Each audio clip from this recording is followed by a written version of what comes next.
Hello and how's it going today? And I've got to say, what a really good vintage performance that was from us today. I gotta say it was brilliant, especially that Hoyland. Oh my god, Hoyland and Ganacho was phenomenal. Especially I know the rest of the team was as well. That football was one of the best we played for most of the other matches this season. I mean, I know Wolves we were brilliant, but Wolves got 3 goals against us, so really our defense was poor in this one. But this game I hear we were good today. Don't get me wrong. I mean, Hoyland taking his goal, that finish though, it was brilliant.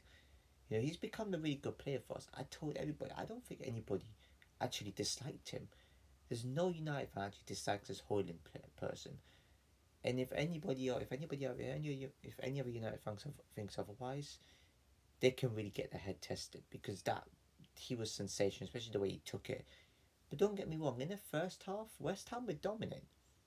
They did have opportunities or Nana made good saves, set pieces. I thought it's going to be one of those days where we might concede and probably lose. It's the way it was going. I thought it was going to be like that. Don't get me wrong. I mean, I thought West Ham deserved to go in that first half. Second half, better football. I've got to say, one of the best footballs we played in that second half. I've seen any second half so far this season. The passing, the movement going forward, that Kobe Mino was sensational with his passing. You got Fernandez that was okay too today. Casemiro was okay, he was good. That Ganacho, terrific. Okay, the second goal, I thought his goal, I thought I thought he put it in the top corner, but it took a deflection. Doesn't matter, still going on target, so that's a goal for him this season. He's improving this player. He really is improving.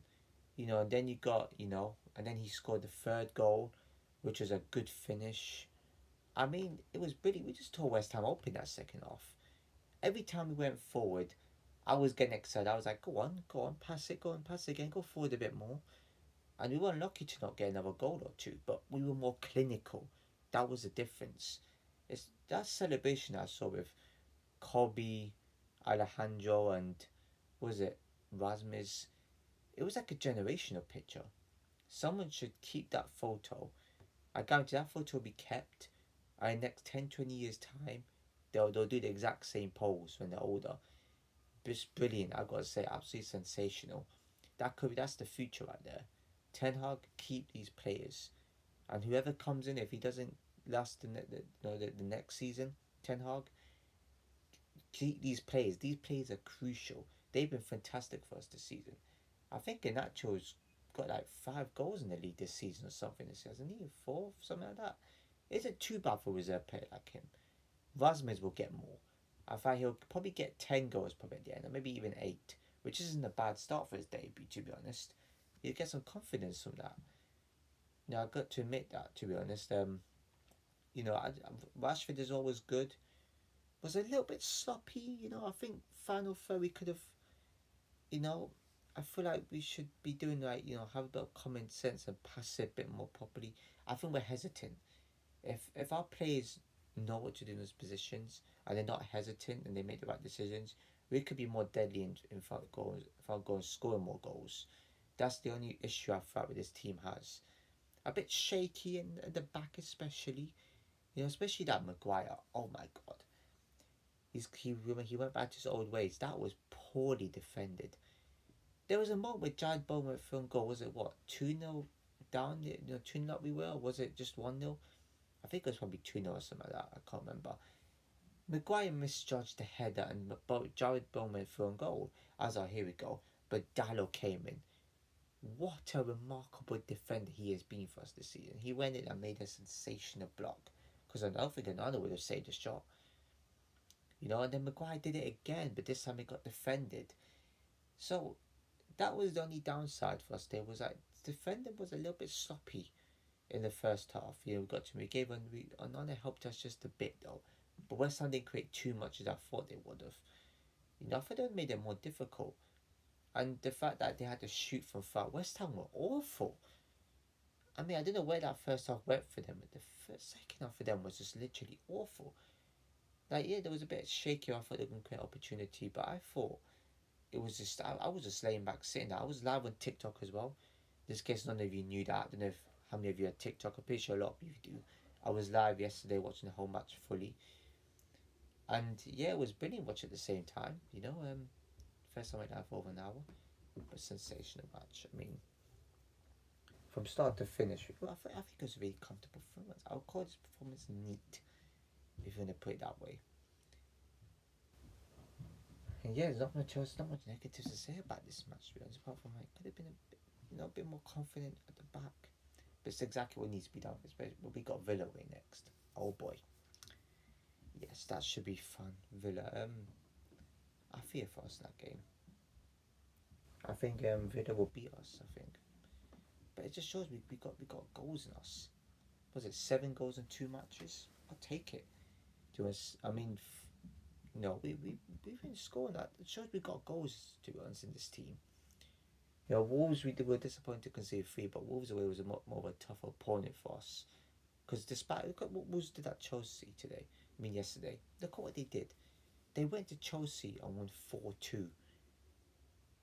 I mean, a lot of teams have won at Chelsea, so don't get me wrong, but that just shows that it wasn't a fluke. The Wolves scored 3 past us because we beat them. We went to their ground and scored 4 and beat them. But yet, everyone says, oh, Poch still needs more time. This can happen. Chelsea's a big club, though. Chelsea should not be going through this period at all with a manager Pochettino. I thought our season would have been bad and worse. We're 7 points ahead of them. If we beat Villa, on Sunday, we got 10 points ahead. So what? That's still not good enough, but yet we're not good enough. Obviously, we should be higher, but I'm just saying. But yet Chelsea have a better team than us, and they're struggling. I've seen the highlights. Wolves could have, the Wolves are just fantastic, just cutting them open. And the whole crowd booed. But yeah, when it comes to Man United, conceding 3 against Wolves is like, oh, that's poor, they need a bit more better defending than that. I'm right in saying, didn't Wolves beat City this season? Interesting, yeah. But yeah, we did lose them, so that's one thing.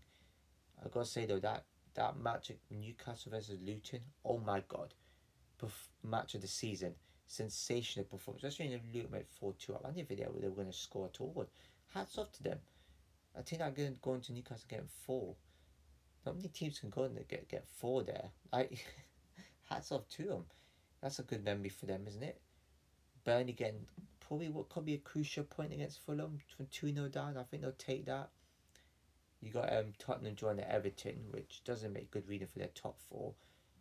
That's quite concerning. I mean, they're making some good progress. They're still a bit shaky as well. They might need more improving up. They need an extra striker and an extra defender at the back somewhere.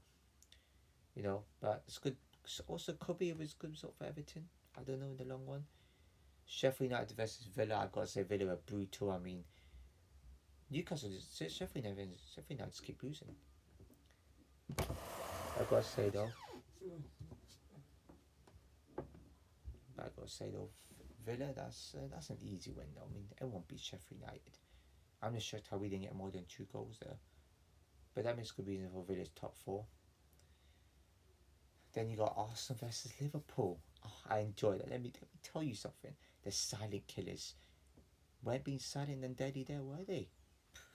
Arsenal, man. Well done, Arsenal. Thanks for that. You finally inflicted Liverpool's 2nd defeat of the season, which was coming, by the way. But I did not realise it was going to come from you lot, though.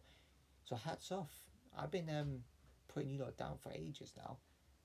To be honest, you're not that overrated as I thought you was. But even if you don't win the league, at least you beat Liverpool. Gotta say, great. You took 4 points off them, which not many teams can do. So what? I mean, Liverpool. What happened, man?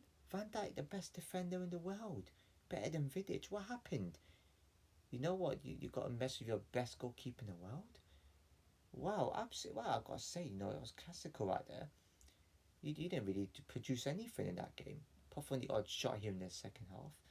And then you get the red card. You didn't quite come back and win the game this time, though, did you? So, the curse of London continues for you, innit? The big clubs in London. Yeah, but don't get wrong, though. You had a goal, but it wasn't a shot on target, so I guess you'll take that. But Arsenal, well done. I mean, that was coming. Liverpool's bound to have another defeat this season. They'll be getting a few draws here and there. That should have been losses. So well done, Arsenal. I give City an opportunity as well tonight. I don't care what happens. And I'm a United fan, but you know what? I don't live in Manchester. So if City want to win 4 in a row, they can. Let them. If it means Liverpool will stop them, that's fair enough. Don't worry, Liverpool. You have the League Cup to help you out. Remember, you caught that in Mickey Mouse Cup for us when we limited that season. But hey, I guess it's a good send off for a club, right? You might even win. You might even win a treble. If you don't win the league, you just have 3 trophies possibly at the end of the day. So that's okay. Keep going, man. You're doing just fine. And not to mention as well, that Bournemouth versus Forest. Good point for Forest, I guess. Not really much to report there. It's quite tame, I think. I don't know. I think Palace. What about Palace's score? I can't forget what their score was now. So many scores that I think about. But yeah, I think that's all the football I got to talk about today. Hope you enjoyed this video. Please give a like, comment, share with everyone you know, subscribe and hit the notification bell. I'll see you in my next video.